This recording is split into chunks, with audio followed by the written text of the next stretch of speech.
Bien-aimés, shalom. Nous sommes serviteurs de Dieu comme vous, mais nous devons parler fidèlement ce que Dieu nous a dit. Il nous a dit ceci. Nous devons respecter son langage. Cette page est intitulée « Le langage spirituel ». C'est très clair, c'est en français. Le langage spirituel, c'est un langage qui vient du Saint-Esprit. Comme le Saint-Esprit, comme nous savons, nous chrétiens, c'est Dieu lui-même. La Bible déclare que Dieu est esprit. Alors, notre texte de base est dans la première épître aux Corinthiens, chapitre 2, versets 12 à 14. On peut continuer à lire tous les chapitres, mais nous nous limitons pour circonscrire le sujet. Or, verset 12. Or, nous n'avons pas reçu l'esprit du monde, mais l'esprit qui vient de Dieu, afin que nous connaissions les choses que Dieu nous a données par sa grâce. Et nous en parlons, non avec des discours qu'enseigne la sagesse humaine, mais avec ceux qu'enseigne l'esprit, employant un langage spirituel pour les choses spirituelles. Amen. Mais l'homme animal ne reçoit pas les choses de l'esprit de Dieu, car elles sont une folie pour lui.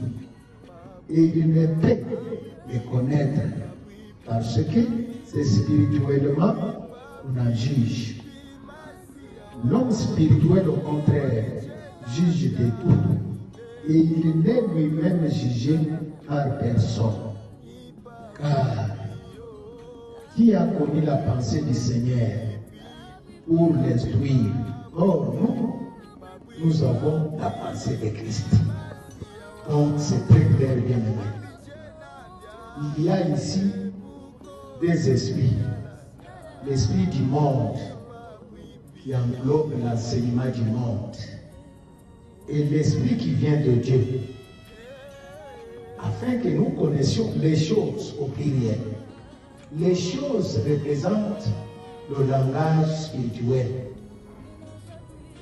Faisons la part des choses. La langue spirituelle existe.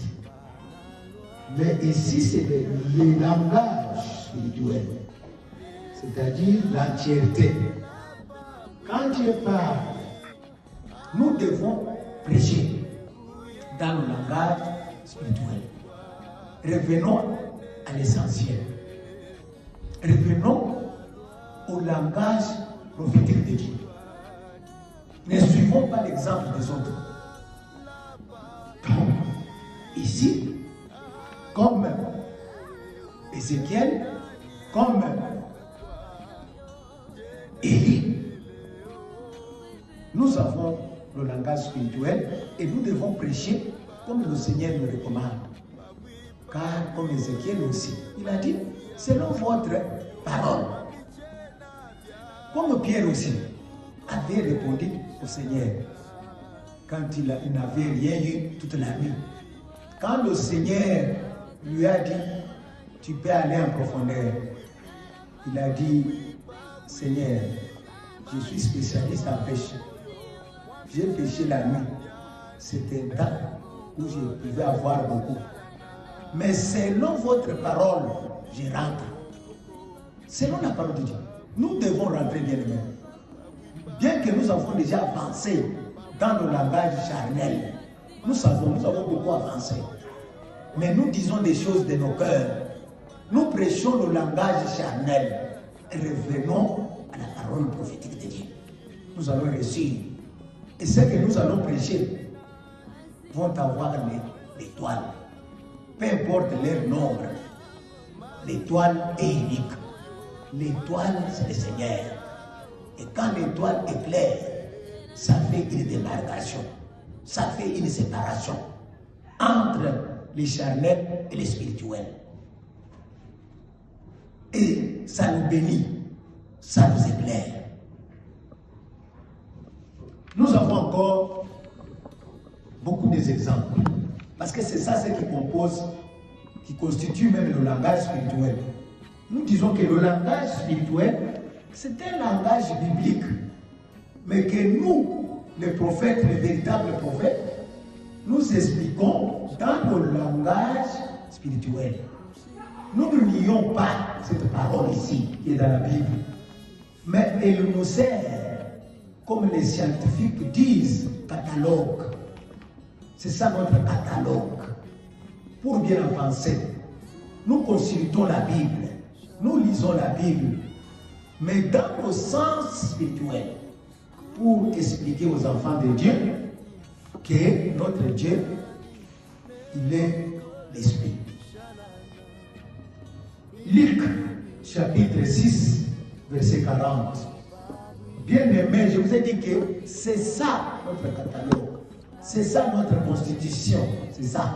Je ne nie pas ça, mais dans ça, il y a la parole prophétique que nous devons expliquer spirituellement. Le disciple n'est pas plus que le maître, mais tout disciple accompli sera comme son maître, serviteur de Dieu. Spirituel, c'est-à-dire l'entièreté. Quand Dieu parle, il parle dans une langue prophétique. Mais quand ça arrive à nous maintenant, nous devons comprendre par le langage spirituel. Alors, faisons la part des choses. Il y a ici, on nous présente l'homme animal et l'homme spirituel. Et ici, la Bible est très claire, dit que nous ne pouvons pas rester dans le langage charnel, géographique, terrestre. Non. Nous devons évoluer. Nous devons chercher le langage spirituel pour les choses que Dieu nous a données par sa grâce. Oh, bien-aimé, nous allons illustrer par les exemples. Ici, nous allons entrer dans la deuxième épître de Pierre, chapitre 1er, verset 18 à 19. Nous avons entendu cette voix venant du ciel lorsque nous étions avec lui sur la sainte montagne.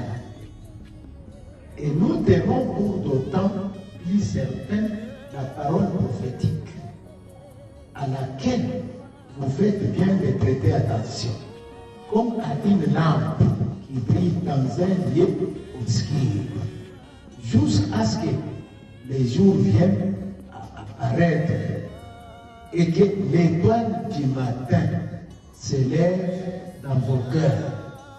Ici, c'est un exemple typique. Et nous tous chrétiens connaissons l'étoile. Nous prenons l'étoile. L'étoile, ici, c'est un langage prophétique, comme il est écrit. Il nous faut maintenant avoir le Saint-Esprit pour nous éclairer, pour comprendre il s'agit de quelle étoile. Nous ne refusons rien, nous ne rejetons rien, mais tout vient de Dieu. Même l'étoile qui est dans l'atmosphère a été créée par Dieu. Mais l'étoile dans la Bible ici, c'est l'étoile du langage spirituel. C'est pourquoi il est dit jusqu'à ce que les jours viennent apparaître et que l'étoile du matin s'élève dans vos cœurs. Bien-aimés, nous comprenons quand même. Quelle étoile qui est au ciel, dans l'atmosphère, qui peut venir entrer à nous? Géographiquement parlant, on dit que l'étoile a une dimension qui est le soleil. Est-ce que le soleil peut venir entrer dans le corps humain, dans le cœur humain? C'est impossible. Ici, il s'agit de l'étoile du matin. Il s'agit de notre Seigneur, Jésus-Christ. Nous illustrons par des exemples bibliques. C'est pourquoi les trois mages avaient vu l'étoile qui brillait à l'Orient. Et quand ils ont suivi le trajet, la Bible déclare qu'ils sont arrivés à l'endroit où Jésus était né. Et l'étoile s'est arrêtée. C'était dans un sens, dans un langage spirituel, mais décrit comme une étoile de l'atmosphère. Mais en réalité, dans le langage spirituel, c'est l'étoile qui représente notre Seigneur. Maintenant, suivez-nous bien. Quand nous restons dans le langage charnel, et nous, les prédicateurs, et les disciples que nous prêchons, ne connaîtrons pas la vérité. Comme la Bible dit, nous connaîtrons la vérité et la vérité nous affranchira. Alors, ici, Saint Pierre précise l'étoile en question. Comme il connaît le langage spirituel, il dit que ici, c'est une étoile qui doit entrer dans le cœur des hommes. Si les hommes n'accueillent pas cette étoile, si les hommes ne reçoivent pas cette étoile, ils restent sans étoile. Donc, en prêchant, nous devons utiliser le langage spirituel pour dire à ceux que nous prêchons que Christ est l'étoile du matin. Et c'est ça l'étoile qui brille. Mais quand nous commençons à prêcher, comme les géographes, comme les professeurs, nous allons dire quoi? Chacun a une étoile. Chacun a une étoile. Bien aimé, vous comprenez. Or, il n'y a qu'une seule étoile qui doit briller sur nous, dans nos cœurs. Il s'agit de notre Seigneur. Ceux qui ne reçoivent pas le Seigneur, ceux qui refusent de recevoir le Seigneur, restent charnels, restent homme animal. Mais ceux qui reçoivent le Seigneur, ou celui qui reçoit le Seigneur, il a l'étoile qui brille en lui. C'est ça l'étoile qui brille. Ce n'est pas l'étoile de l'atmosphère, mais c'est l'étoile du Seigneur qui vient briller à nous, à chacun de nous, quand il crie au Seigneur. Donc, nous comprenons bien que dire aux hommes, aux enfants de Dieu, que tu as une étoile qui brille, l'autre a son étoile, c'est un langage animal. Mais dans le langage spirituel, nous comprenons qu'il y a une seule étoile qui doit briller sur nous, sur chacun de nous en particulier. Et cette étoile, c'est le Seigneur Jésus. C'est lui qui a le Seigneur Jésus, a l'étoile qui brille. Et cette étoile qui est le Seigneur, dans le langage spirituel, qui est bien décrite ici, dans l'épître de Pierre, par l'apôtre Pierre, c'est Christ et marque une démarcation. Met fin au langage animal et donne l'accès au langage spirituel.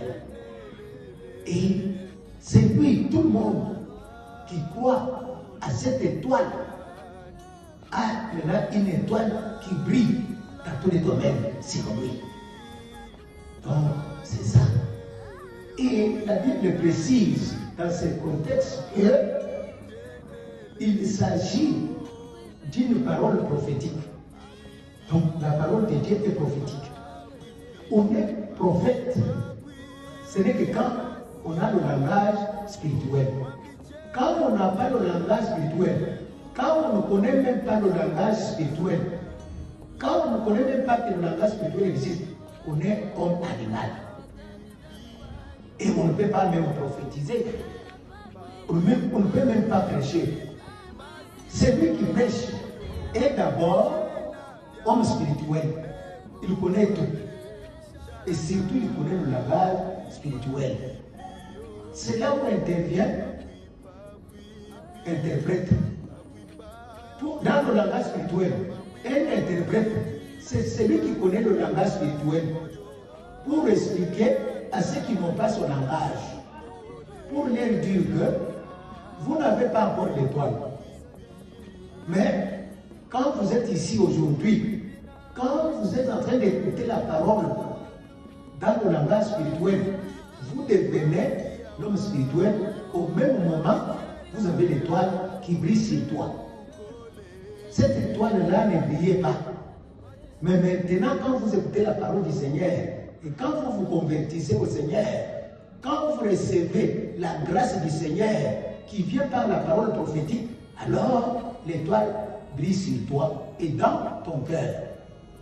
C'est ça, bien-aimé. C'est ça l'essentiel. C'est ça le but d'accepter le langage spirituel. Et le langage spirituel existe.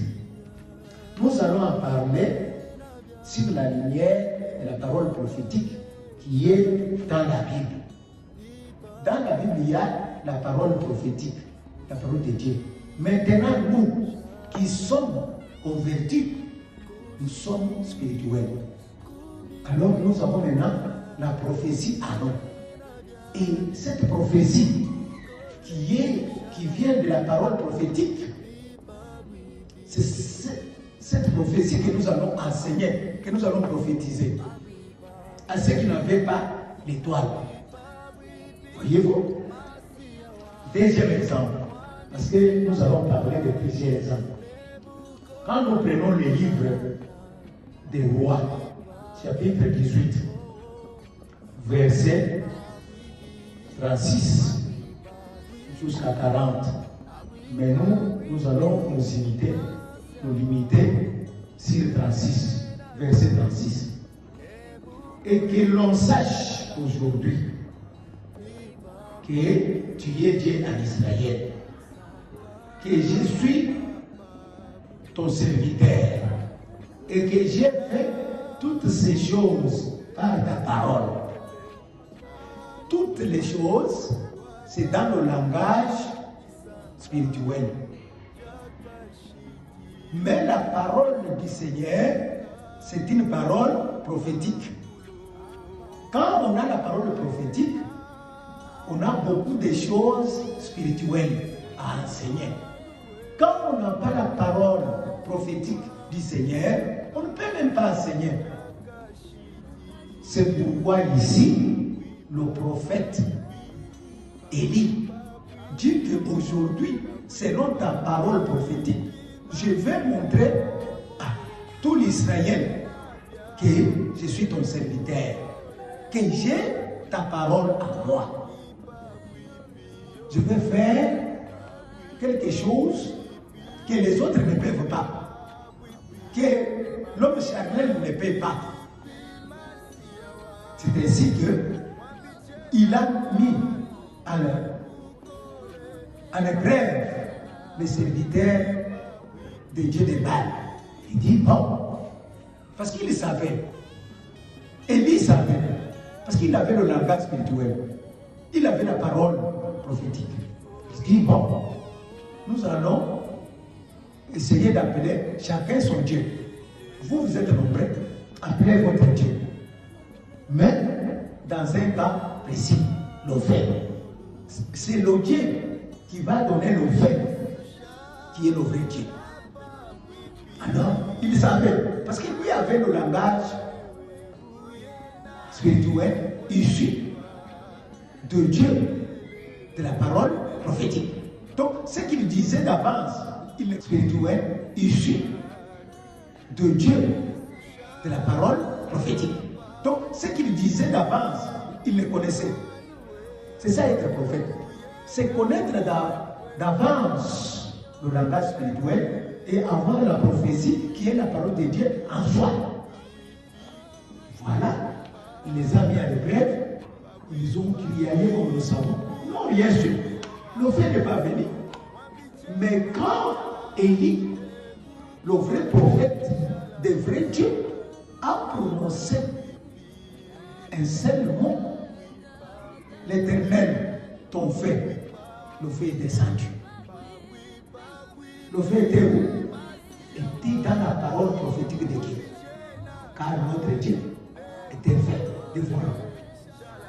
Voyez-vous? Donc, c'est ce que Dieu nous a mis debout pour que nous puissions nous rappeler. Bien aimé, je ne dis pas que je suis seul dépositaire de cette parole, non. Je dis ceci, Dieu nous a mis en garde. Il a dit, si vous ne vous rappelez pas, vous mes serviteurs, vous serez condamnés. Nous devons nous rappeler. Nous devons utiliser le langage spirituel. Parce que nous en connaissons. Nous sommes les prophètes. Nous avons la parole prophétique. J'ai dit, je répète, on n'est pas prophète parce qu'on secoue la tête. Non. Vous pouvez lire Jérémie 23. Dieu dit ceci. Ces gens parlent de leur cœur. C'est que je ne les ai même pas dit. Donc, pour dire que Dieu cherche les vrais prophètes qui sont dépositaires du langage spirituel, qui quand ils parlent, la chose arrive selon l'ordre.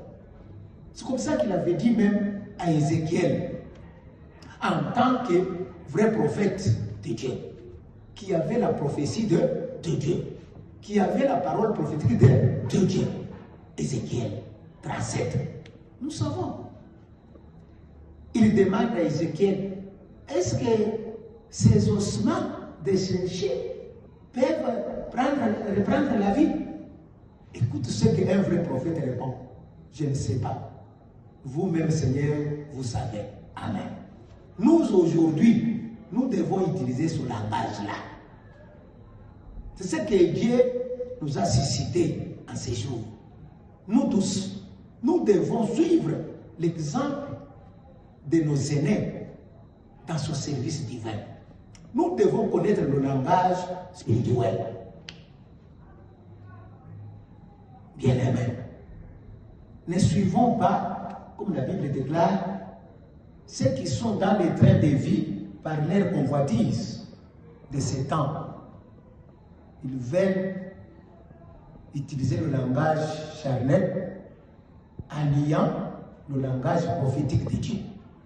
Nous devons prêcher, nous devons rester dans la logique, nous devons rester dans la volonté de notre maître. Notre maître a un langage, c'est le langage spirituel. Nous allons voir ici. Le disciple a accompli.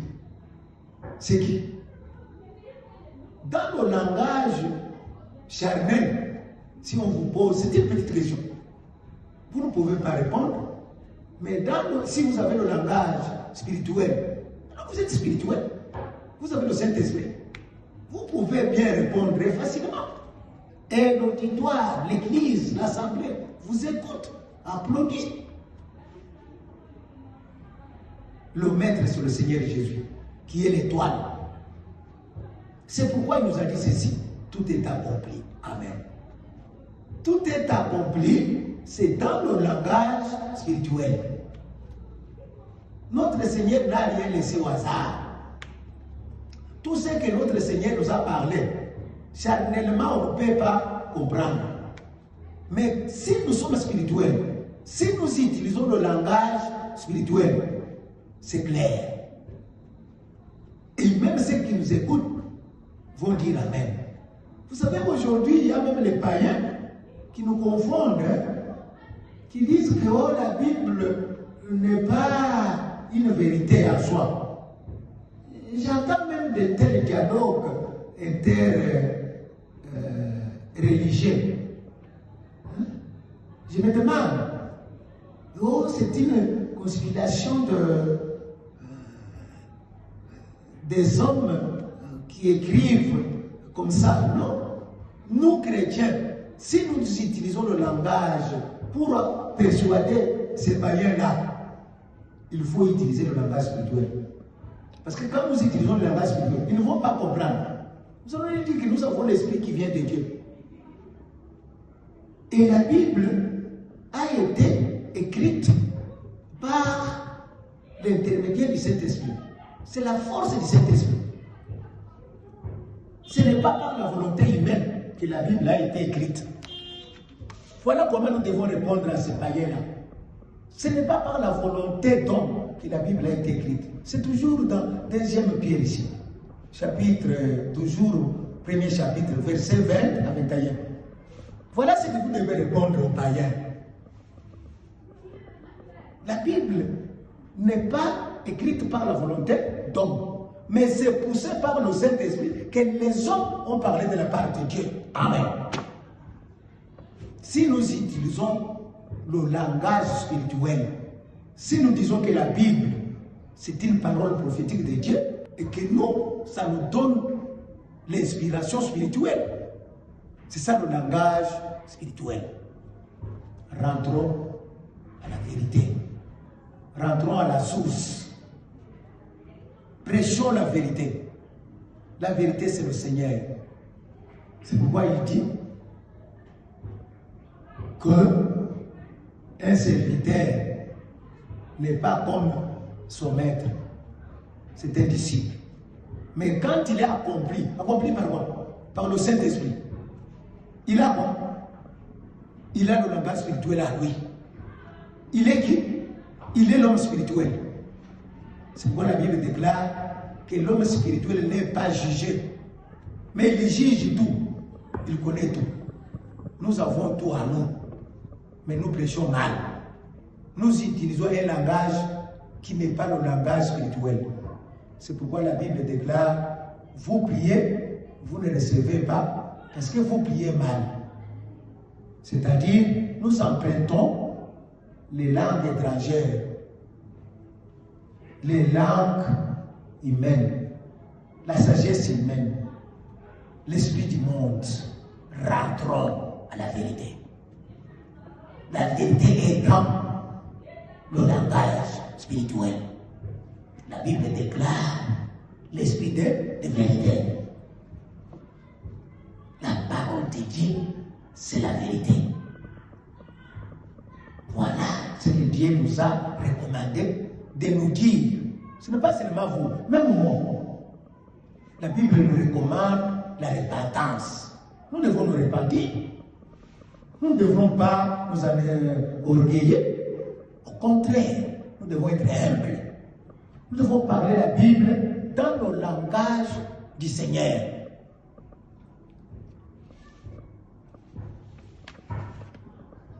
Shalom, bien-aimé. Nous pouvons encore lire, comme il y a encore du temps, Romains, chapitre 8, versets 10 à 11. Si Christ est en vous, voyez-vous, Christ est en nous. Nous nous disons Amen. Christ est en nous. Moi et vous, chrétiennes, nous disons Amen. Nous ne pouvons pas cacher Christ. Nous ne pouvons pas nier Christ. Nous nous confirmons. Car il nous recommande qu'il ne faut pas les nier. Si nous les nions sur cette terre, il va nous nier devant le Seigneur, devant Dieu. Nous ne devons pas avoir peur de déclarer. Si Christ est en vous, Amen, le corps est mort à cause des péchés. Voyez-vous, c'est un langage spirituel. Si Christ est en toi, en moi, notre corps ici est mort au péché. Nous ne péchons pas. La mort signifie quoi? Rupture. Il y a une rupture dans notre corps mortel.